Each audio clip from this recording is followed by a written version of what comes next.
Next, I want to talk about the Godzillas. And I know that this might seem more of a weird comparison because there is obviously a heat ray Godzilla that the GXK line had, that being this guy. However, these two are essentially pretty much the same exact figure, so that's not what we're going to primarily be judging off of, even though that there are several differences. We're going to be primarily, again, focusing on quality. And that being said, let's talk about the overall. Well, let's actually just take out the beam effects for both. There you go. There's beam here. Oh, Godzilla Evolved fell over. Alright, so what can I really say about, well, the sculpt and paint on both? Well, it's a bit more even this time around. As far as the sculpt and paint, I have to honestly say the Evolved Godzilla has the edge. Because if you just take a clear look at the head sculpts for both figures, you can automatically tell that there's a lot more detail to be found on the Evolved versus the original, and you can just kind of tell, like, especially where the gills are at, they're just a lot more defined on the Evolved. And plus the painting on the tongue and the teeth just look a lot better and consistent per unit, especially where this one is just whatever that is. Also, the accessory will scuff the paint over time. I mean, it'll probably do it to this one too, but it won't be as detrimental to it. I've had this thing for at least a month or two now. It's been relatively in good condition. Not too bad. Actually, I think I've had this thing 3 months. Wow, time flies by fast, doesn't it? Also, it has the advantage of having better eye placement. While the eye is bigger and just looks overall goofier, it still looks better versus this. This doesn't look that bad. That looks horrendous. Also, has paint on the front of the neck, and we have spines that are painted, actually. Whether this one has neither of those, it has a blue wash that you can find a bit more on the, not on the neck, but kind of more on the body itself, and honestly, the transition just doesn't really work all that well.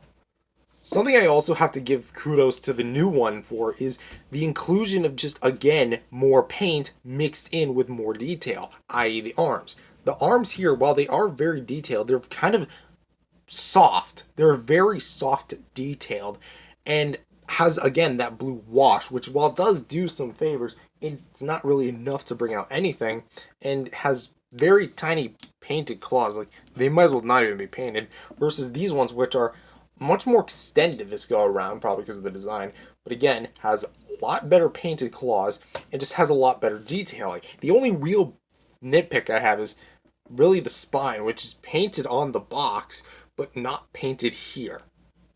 Kind of an iffy part.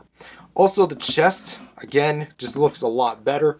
Would have liked this maybe like a spray now looking at it for the original, but again, this is where it like kind of meets that sort of like it really puts that $10 to good use with the olive green kind of washed in with the blue base, and that honestly looks really good. Same thing can be said about the legs.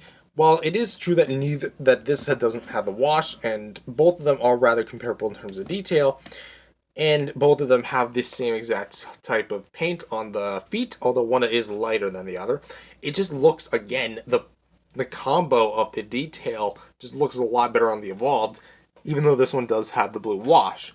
Something that I think the original does better than the Evolved is the transition from the spines to the tail paint.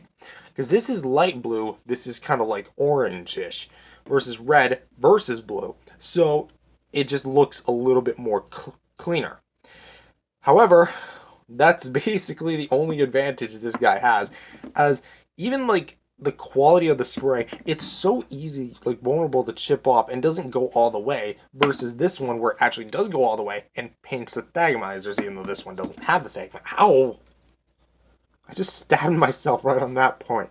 Ow! That actually kind of hurt.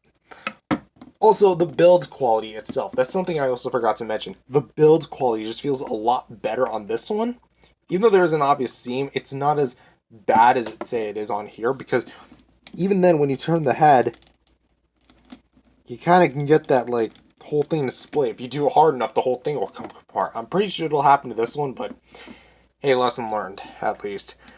So, And as far as like the translucent plastic quality goes, I'm gonna have to give it to this one just because it obviously both of them are see-through, but this one just looks a little misty by comparison to this one. This one still looks really cool though. So as far as like the sculpt and paint is concerned, I gotta give it to the Evolved because it has some advantages that this one does not have, and again, it just looks like overall the better figure. As far as articulation goes, really nothing has changed. Aside from one thing. But jaws, both of them can go up and down. No movement in the head. I know it looks like I'm moving it, but trust me, it's not meant to move. The arms can go forward and back. On both of them, they can go, both do a full 360. Legs can go up and down, not a full 360 on both of them, as you can see here. This one's feet cannot move because they're plugged into the same type of foot joint that the other one is, the head was plugged into. However, here, the feet can move. Interesting. And the ball jointed tail, well, you can kind of go down, up, side, all that good stuff. And you can kind of pretty much spin those suckers all the way around. Versus here, where it's pretty much the same thing. As you can see. So, when it comes to articulation, I again gotta give the advantage to the Evolved, even though fundamentally they are the exact same thing. Because of its feet articulation, that gives it a bit of extra choice when it comes to posability, though each of them are kind of, well, pre-posed. And the last category, again, I gotta do, well, we're not gonna go over, like, the skeleton paint, articulation, size, accessories, price, availability, packaging, all that stuff.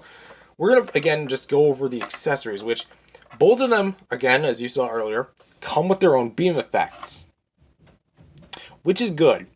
However, I have to say that the quality of the accessory has to go to the original. Why? Because look at the difference in the design of the beams. This looks more flame-like.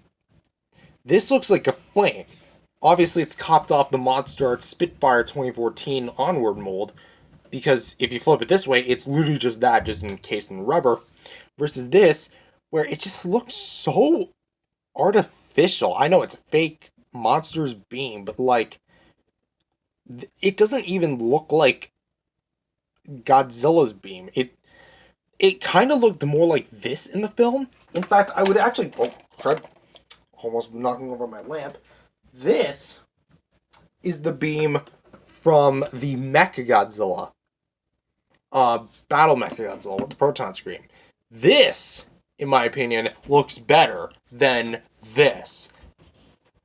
In fact, it just looks better, in my opinion. I'm not asking them to reissue it, but at least make it look more like this as opposed to that. But, again, the quality of the beam, I have to at least give the advantage that this does not feel like it'll sag down over time. It may, but it'll take a lot longer versus the other one where it's already drooped. Like, look at this. Look at how low that sits. No, that wasn't like that the whole time. And another advantage or disadvantage would be the battle damage, which, again, take it or leave it. It's right on the chest. A little scab, you can just kind of like... Wait, hold on, I just realized I'm putting it the wrong... No, I'm putting it the right way. You can kind of like pick off, tear off, whatever you want. It's all your choice. There you go. So, as far as like sheer accessories go, I gotta give the edge to the original. Even though this one's beam effect is not bad and even has some bonus splash effects, this one just feels a lot better and just looks a lot better. Only downside is that because this one's a tad bit shorter and a little bit more, well, thicker as opposed to being like soft rubber plastic versus this one where it's a little bit stronger, this one won't sag as easily. And so, overall, I have to honestly say, between the two figures, well, this kind of goes for the line overall, even though the figures do vary somewhat. I honestly have to say that, in my opinion, the winner of who is the better figure line has to be the GXK line.